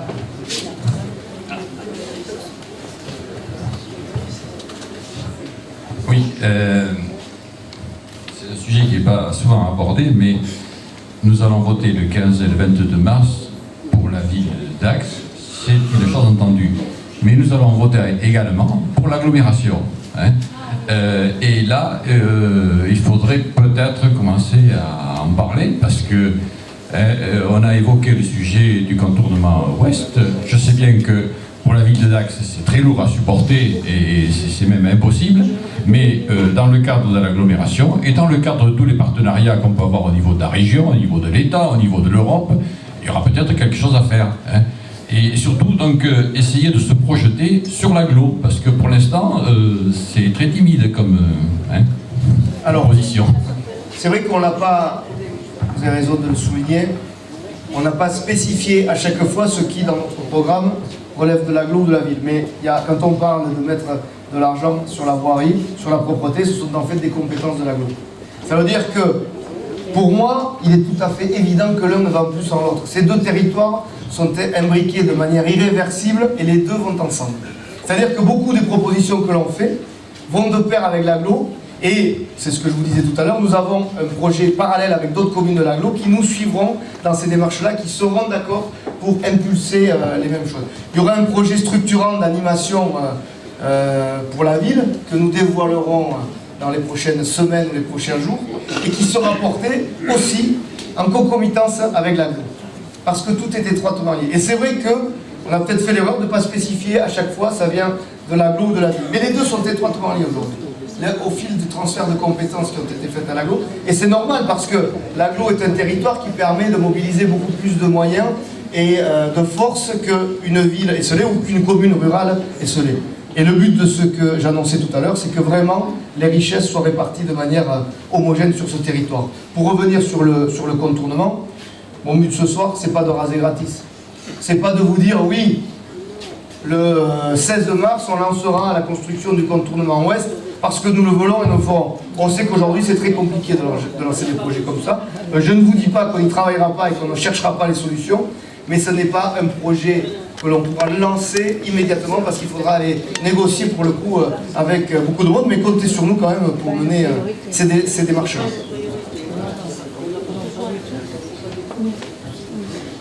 Y a-t-il d'autres questions? Oui, moi je vais... Ah. Et là j'y vais direct. Clotilde. Bon, alors, depuis des décennies et puis des mandatures et tout ça, bon, on n'a jamais abordé concrètement une construction d'une salle de spectacle. La ville de Dax, quand même, hein, 460 places à l'Atrium. Bon, on est limité, et puis on ne peut pas faire venir des choses extraordinaires. C'est pour ça qu'on s'ennuie peut-être aussi. Alors, je pensais que peut-être, s'il y avait eu des gens qui avaient eu un peu de jugeote, au lieu de laisser tomber en ruine le Rayalai, pourquoi il n'aurait pas pu être transformé, consolidé? Bon, maintenant il faut le démolir parce qu'il va tomber sur la tête des gens. Mais franchement, quand je vois cette verrue, j'habite à côté, c'est dommage d'avoir laissé tomber ça. Ça aurait pu être aménagé et on aurait pu faire quelque chose de très bien. Même une question de salle modulable, suivant les spectacles. Merci. Bien. Alors, vous l'avez compris, notre programme sera présenté par étapes et on ne peut pas tout dévoiler ce soir. Mais je trouve que la proposition que tu fais ce soir est vraiment empreinte de beaucoup de bon sens et très intéressante. Et je ne cache pas qu'il y aura peut-être une proposition qui ira largement dans ce sens, dans notre programme, que vous découvrirez dans les prochains jours. Mais effectivement, c'est un équipement qui semble incontournable, qui n'a jamais été fait pour notre ville, qui le mérite bien. Les équipements semblables sont soit sur Bordeaux, soit sur Pau, et il y a vraiment une place à Dax pour avoir ce type d'équipement. Sur la localisation, le lieu que tu indiques, pour peu qu'on arrête le projet de médiathèque qui doit y être, n'est vraiment pas idiot, mais c'est un projet que nous souhaitons, si nous le mettons dans le programme, mener au niveau de l'agglomération, mais je pense qu'il faudra qu'il y ait une discussion très franche avec tous les membres de l'agglo, parce qu'il faut arrêter d'avoir des décisions unilatérales sans en discuter avec les autres partenaires de l'agglomération. Donc, alors, je me demande s'il n'y avait pas des micros dans la préparation, dans les réunions de préparation du programme. Et deux, en tout cas, je prends et je note vraiment cette envie et cette proposition, et je pense qu'il y a des propositions dans notre programme qui iront certainement dans ce sens.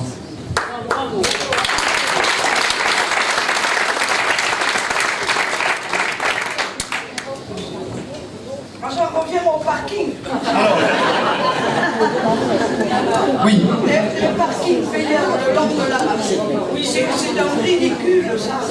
Alors, vous avez bien compris dans ce qu'a dit Pascal, notre volonté est de remettre de la gratuité sur une partie de cette fameuse zone 2. La zone 2, c'est cette nouvelle ceinture que la majorité en place, a mis en place et qui a envoyé ce message très fort d'une ceinture payante autour de la ville. Je pense que le travail, c'est comme le disait Pascal, hein, de remise en place de places gratuites doit se faire sur cette zone 2. Et effectivement, alors on ne va pas vous dire ce soir quelles sont les rues exactes qui vont être concernées parce que ça sera un travail précis à faire avec d'une part les services municipaux et d'autre part la société qui gère aujourd'hui le stationnement à Dax. Mais effectivement, parce que le but c'est quoi? C'est de redonner la gratuité aussi aux gens qui viennent travailler à Dax sans qu'ils soient obligatoirement garés à des kilomètres.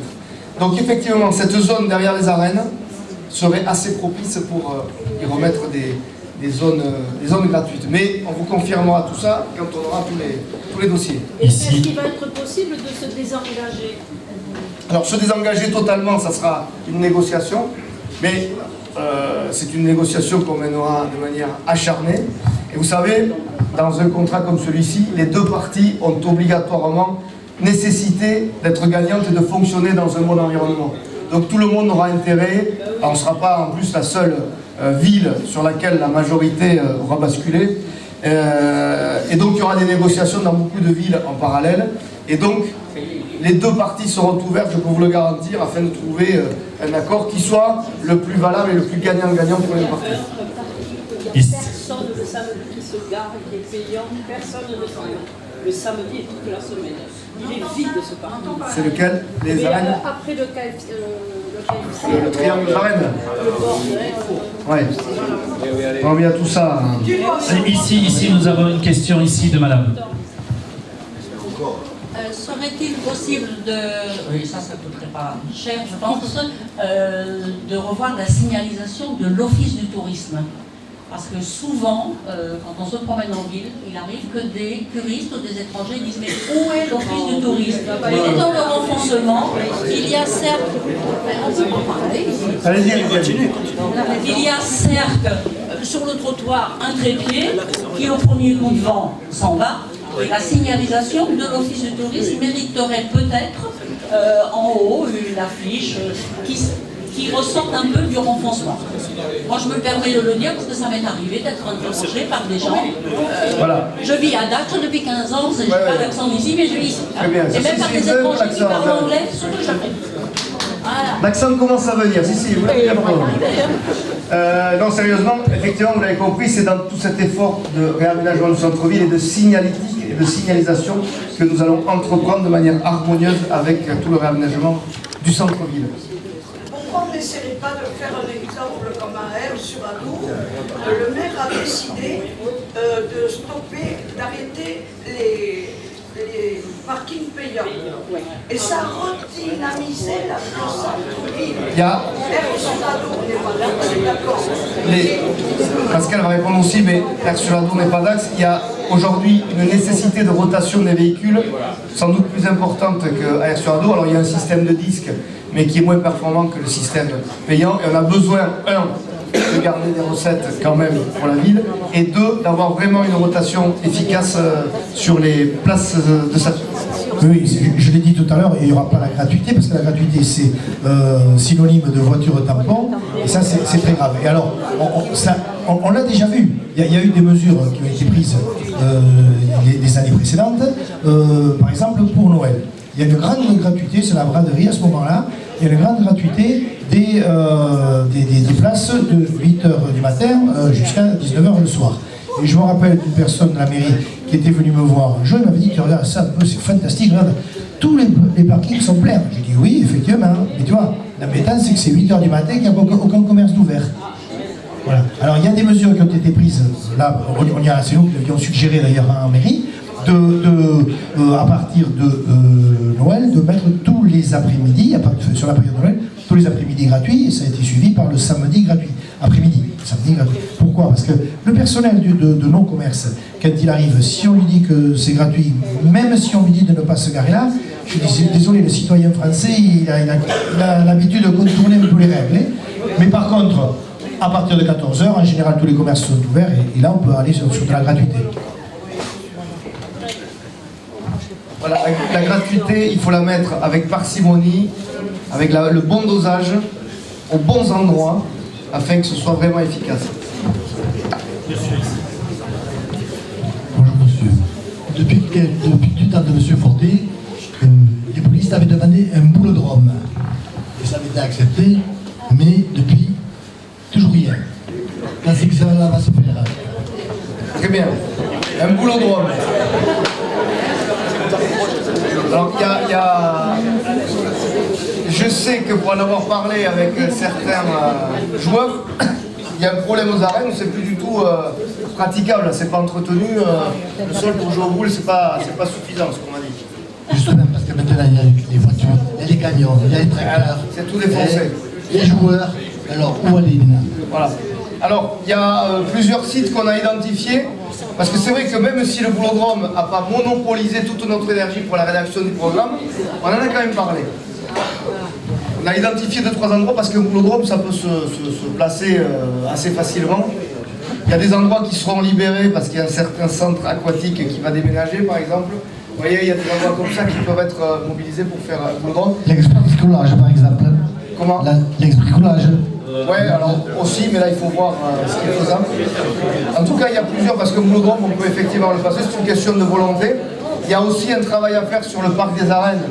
On l'a pas développé ce soir, mais il faut que ce parc des arènes retrouve des essences d'arbres et de toute taille en quantité, en qualité suffisante. Mais il faut retravailler aussi toutes les allées qui sont laissées à l'abandon, parce que effectivement, à chaque fois qu'on a des manifestations, les voitures, les camions y passent, c'est plus satisfaisant. Et je pense déjà, en remettant cet endroit conforme à ce qu'il a été à une certaine époque, vous aurez aussi là un endroit qui permettra de jouer sereinement. Qu'est-ce que vous en pensez? J'espère que cela va se réaliser. Ah ben, alors pour ça, 15 mars, l'énergie du renouveau. Je faisais partie du quartier des arènes, à l'Amicale. Oui. J'ai eu Pacarette et j'ai eu, bien sûr, Aline. L'inconvénient, c'est qu'on n'avait pas de maison de quartier. Ils ont dit, ils ont refait la nouvelle crèche, les girafes. Mais ils avaient dit que la petite devait tomber. Alors on avait demandé à ce qu'on en fasse une maison de quartier. Monsieur, peux vous le citer, le docteur Beauclerc avait dit, cela va se faire, mais toujours en attente. Car le quartier de la ZAC, c'est un quartier de personnes âgées. Alors les jeunes, ça vaut. Rien. Alors en plus, si je ne m'abuse, l'ancienne crèche est dans un état assez pitoyable. Donc alors là, encore une fois, ça fait partie des choses que nous découvrirons en arrivant, et la faisabilité, je vous la confirmerai quand on aura tous les éléments du dossier.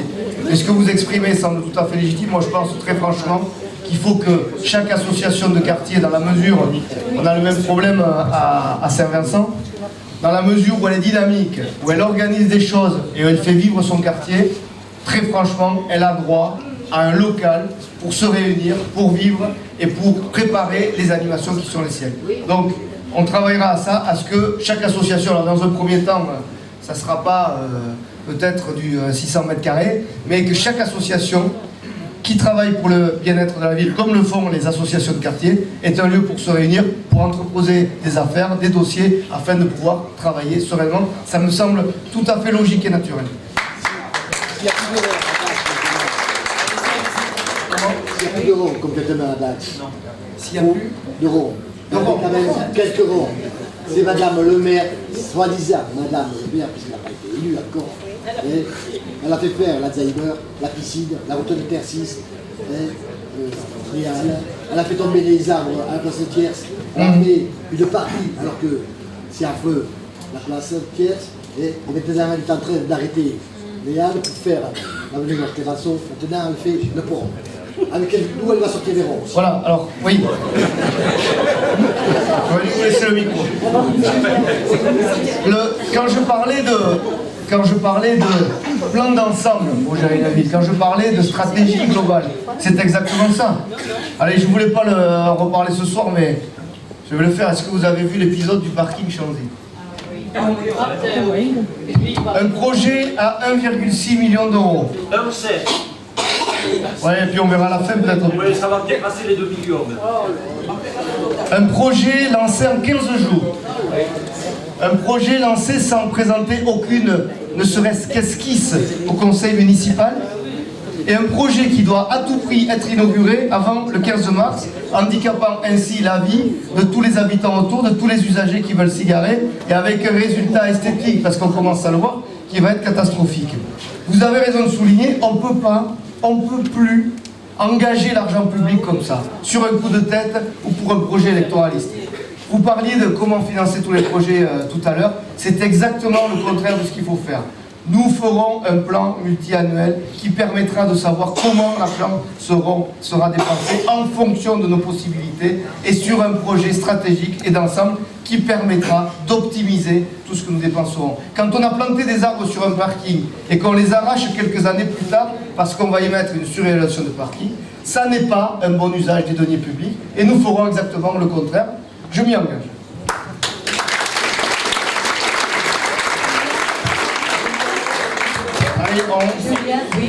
Allez, encore 3 questions. C'est les fameuses 3 dernières questions. Julien, s'il te plaît, est-ce que tu pourrais nous parler du projet du golf? Depuis 2002, la Soprime a commencé à jeter les terrains. Et bien sûr, ça a continué d'année en année pour arriver à des moments où on a su que le golf allait se faire à Dax. Ensuite, il ne se faisait plus. Et aujourd'hui, je voudrais savoir, avec ce yo-yo, qu'est-ce qu'il devient, ce golf à Dax, qui nous ferait beaucoup de bien d'ailleurs dans la ville, pour l'image de notre ville également. Tout à fait. Alors là, vous me tentez ce soir. Le projet du golf.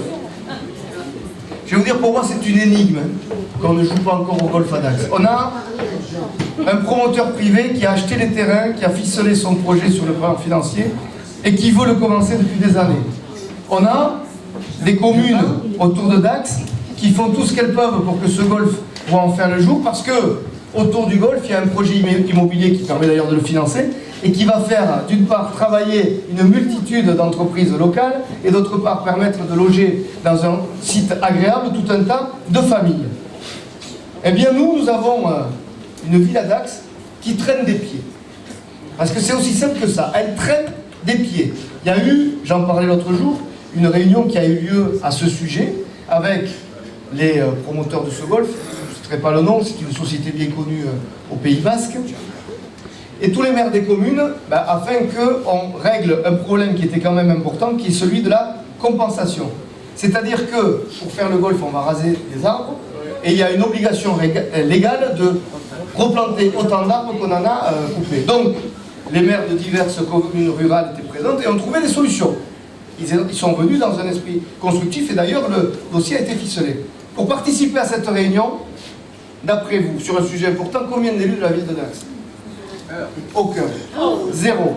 La ville de Dax était représentée par son directeur général des services et le directeur général des services publics. Alors ça fait un moment que je raconte l'anecdote, elle a eu lieu il y a 2 ou 3 mois, je sais que depuis ils se sont rendus à la réunion qui a suivi. Mais enfin, quel message on envoie à des promoteurs privés qui vont construire un projet de cette ampleur et qui demandent juste à avoir des solutions? En fait, qu'est-ce qui manque? Il manque que la collectivité principale, Dax et l'agglo, mettre de l'huile dans les rouages, peut-être en mettant ici un rond-point, ici un axe secondaire, et là une replantation. C'est tout. Et ce projet, il aurait dû partir depuis de nombreuses années. Et quand je dis qu'on a perdu 3000 curistes depuis 10 ans, 1000 encore cette année, ce bégaiement et cette manière de traîner pour le projet du golf est en grande partie responsable, et ceux qui l'ont fait traîner en sont en grande partie responsables. Absolument.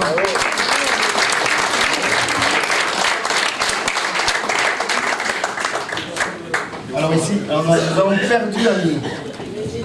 Alors, oui, il y avait un comptoir au fond, donc à minute au fond. Je vais répondre une question pour éviter... Mais madame... Alors, bon. Je crois que c'est parler là-dedans, tout de suite. Alors là, allez, 3 encore. Alors, vous parlez de la crèche des girafes. Que pensez-vous faire de cette horrible crèche que j'ai en face de chez moi? Celle des girafes? L'autre. Ah là, oui. Qui a été squattée. Oui. Et Madame Bonjour le savait, la police municipale le savait, mais on ne faisait rien. Voilà. Il a fallu que je rentre un jour de la gym pour j'ai entendu du bruit, j'ai appelé mon mari, il a appelé la police municipale, il n'y avait rien. J'ai appelé quelqu'un que je connaissais très bien, qui a appelé son directeur, et voilà, ça a fait le foin à la mairie. Donc on est venu la barricader, on est venu tout vider, mais alors on a toujours des SDF, on a toujours le bazar, on a un bazar infini. Voilà. Il paraît qu'elle est remplie d'amiante. Oui. On a vu d'autres endroits Mais de la nous, on ville. vit en face. Hein. Donc c'est ce que je disais tout à l'heure, pour rebondir sur la question de monsieur, effectivement elle est dans un état pitoyable. Oui. Très franchement, à mon niveau d'information, parce que vous le savez, on ne nous dit pas tout dans l'opposition. Je ne sais pas vous dire, oui non mais moi je la vois en passant aussi comme vous, mais je ne sais pas vous dire aujourd'hui la quantité d'amiante qui est à l'intérieur, si on peut la rénover ou s'il faut plutôt la raser pour y faire autre chose. En tout cas, ce qui est sûr, c'est que de ne rien faire de ce bâtiment, alors que des associations cherchent des locaux, c'est une hérésie, ça je peux vous le dire. Et après, il faudra qu'on aille dans le détail du dossier pour voir exactement comment on peut transformer ce site. Mais ce qui est sûr, c'est que de laisser une verrue comme ça, et je me mets à votre place, en vous qui habitez en face, ça n'est vraiment pas tolérable.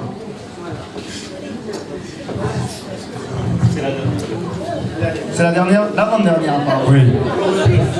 C'est pareil. L'antépénultième alors.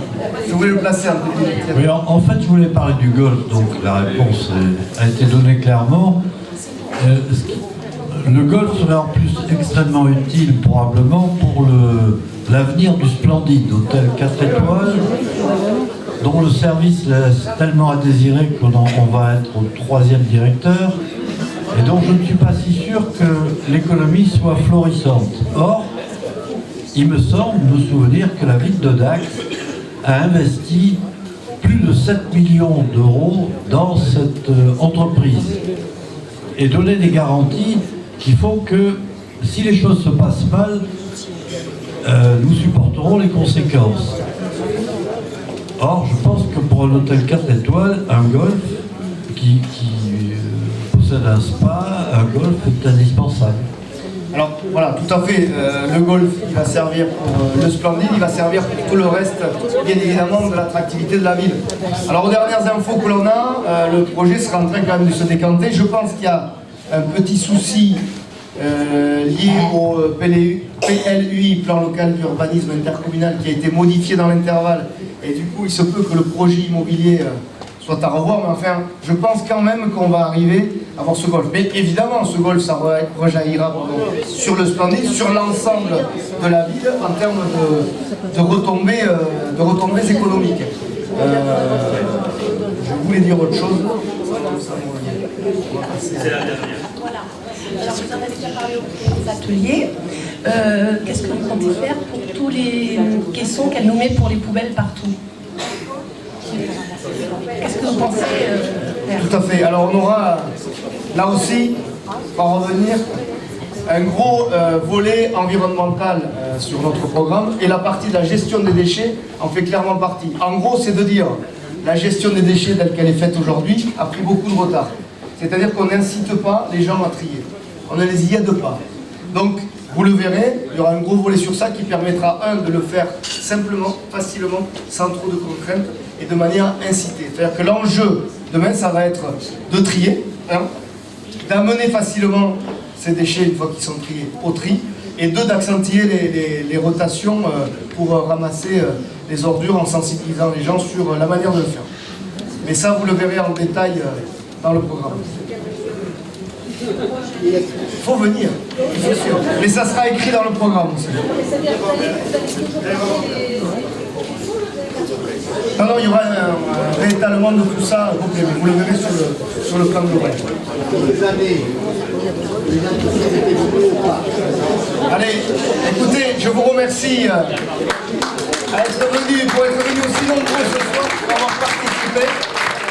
Je vous propose de nous retrouver autour d'un verre.